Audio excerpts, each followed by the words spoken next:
Fala, meu amigo, seja muito bem-vindo aqui a mais uma análise do nosso canal. E hoje nós vamos trazer a análise de um fundo bastante interessante aqui, que é o GGRC11, GGR Covep, ok? É um fundo imobiliário aí de logística e industrial.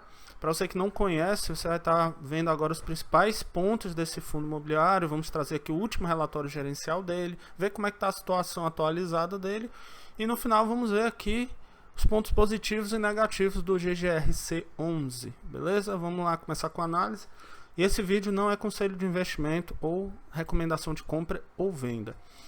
Bom, o GGRC11 ele investe em imóveis industriais e logísticos, ok?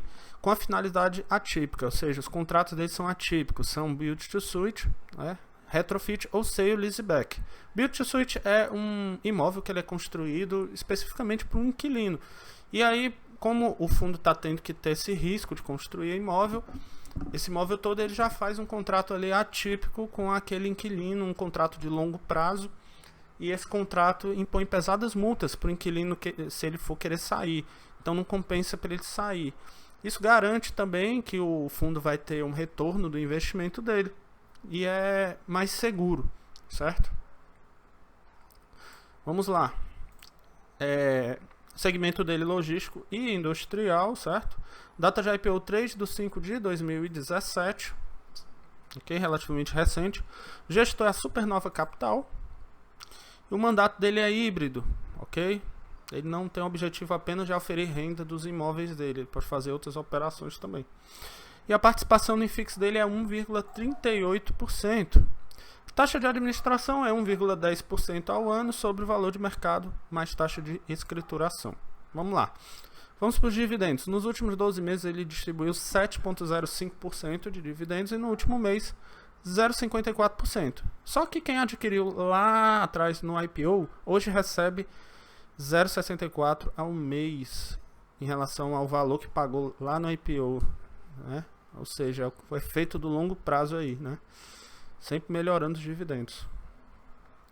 Vamos puxar aqui o histórico dele, em relação à quantidade de dividendos que ele distribuía desde lá de trás, né? Ele costumava distribuir mais dividendos, em quantidade pelo menos, né?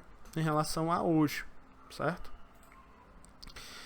Com relação ao preço, né, da cota, a cotação ela tem seguido uma tendência de alta, veio aqui a pandemia, caiu, né? Mas vinha numa tendência boa de alta. E vem subindo, caiu novamente. E aí vamos ver se vai retomar o crescimento, certo? A vacância dele é 0% atualmente, o que é um dado bastante positivo. Ele não tem vacância, esse fundo. E outro dado positivo é que ele está com ele está com desconto aí de 4,42%, certo? Valor patrimonial da cota é 124,50 e ele está sendo cotado abaixo aí com desconto, 4,42%. PVPA dele 0,96, abaixo de 1. Ou seja, está com uma boa condição aí para entrar, para compra, certo? Bom, ele mostra aqui o desempenho dele em 2019, 2020, né? Receita de locação subiu de 2019 para 2020, certo? A receita da renda fixa reduziu, né? Ele tinha mais dinheiro em caixa, aqui ele já aplicou mais, tem menos renda fixa hoje. Sei que no final das contas, né, o rendimento foi 51 milhões em 2019. Em 2020 o rendimento subiu para 56 milhões. Ok? E aqui são os últimos 3 meses de 2020, porque esse relatório era de janeiro de 2021. Certo? Aqui os dividendos, né, ele tem mantido esses dividendos, 47%, 55%, 49%. Tem mantido nessa base de 0,47 ao mês a 0,55 ao mês. Agora é interessante essa tabela aqui porque ela mostra a distribuição de resultado por locatário, quanto que cada inquilino, né, contribui para o resultado do fundo. A gente pode ver que tem uma diversificação bem interessante aqui. A gente não tem uma concentração de uma empresa só. A gente tem várias empresas grandes, né, correspondendo a uma pequena porção aí do que ele distribui hoje de dividendos, como você pode ver, certo? Bem interessante, bem diversificado, né? Aí, resultado nos últimos 6 meses, né? Uma diversificação bem interessante. certo? Ninguém tem uma concentração altíssima, isso aí é bem bacana mesmo, beleza? Rentabilidade, vamos ver que a rentabilidade em relação ao CDI, ele pega aqui a rentabilidade total, e o acumulado de 2020 foi um retorno total de 17,64%, certo? E desde o início ele retornou para os seus cotistas, quando a gente pega dividendos e cotação, 86,67%, que é um retorno bem bacana.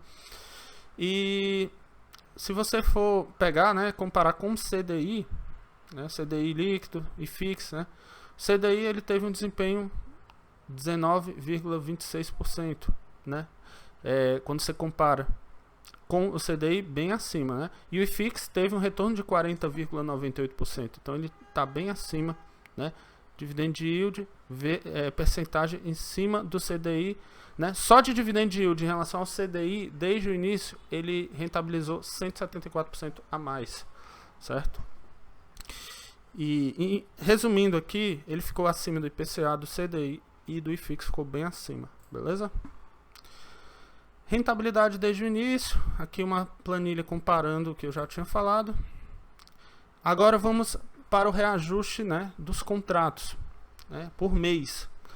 O mês aqui, dependendo do mês, junho tem 20,13% de reajuste, janeiro 19%, todo mês tem alguns reajustes aí. E a tipologia dele, industrial, né? Ele é mais industrial do que logístico. Hoje ele é 56% industrial e 43% logístico. Por região, a gente tem aqui uma diversificação boa de região geográfica, bem interessante. Isso aqui é bem bacana também, né? A gente vê que é um fundo imobiliário bem diversificado. 15,8% no Nordeste, 17,5% no Centro-Oeste, 31% no Sudeste e 35,7% no Sul. Em questão de ramos de atividade, a gente tem mais 50% aqui, quase 52% em metalurgia e siderurgia, química e petroquímica, que é o ramo industrial, e o restante é diversificado. Com relação aos vencimentos dos contratos, a gente tem aqui que em 2025 vai vencer 15,70% dos contratos, ou seja, daqui a 4 anos. 2027, 21%. 2028, 22%. Ou seja, a maioria dos contratos vai vencer até 2030. Então a gente já vai começar a ter vencimentos de contratos em 2025, 2027, 2028. Então ele já está se encaminhando aí para ter os seus primeiros vencimentos. Então é importante abrir o olho para isso aí. O índice de reajuste dele é IPCA, a grande maioria, 86,44%. E o INPC, 11%. Vamos ver aqui as empresas que são inquilinas, né, dos galpões logísticos, Nissei, Ambev, enfim, outras empresas, Hering, Ambev, Suzano, Santa Cruz, né, temos aqui as empresas, temos aqui todas as empresas. E vamos aqui para a conclusão. Os dividendos aí são ok, tá? Ele tem uma boa diversificação, eu gosto desse fundo porque ele tem uma diversificação bem interessante, tanto de inquilinos como diversificação geográfica, tá bom? Ele tá com preço descontado, o que é mais um fator positivo, tá? Agora a gestão dele não tem muito histórico, fora isso eu não tenho mais muito o que falar, ele é um fundo bem interessante aí.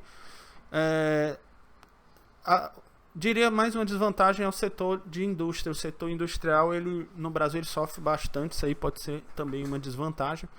Mas fora isso, é um fundo bem diversificado, com dividendos ok. E atualmente com preços descontados. É isso, espero que tenham gostado. Se você quiser aprender mais sobre fundos imobiliários, não esqueça de baixar o nosso e-book gratuito aqui na descrição do vídeo, Manual dos Fundos Imobiliários. Ok? Então é isso, obrigado por assistir até aqui e até a próxima análise.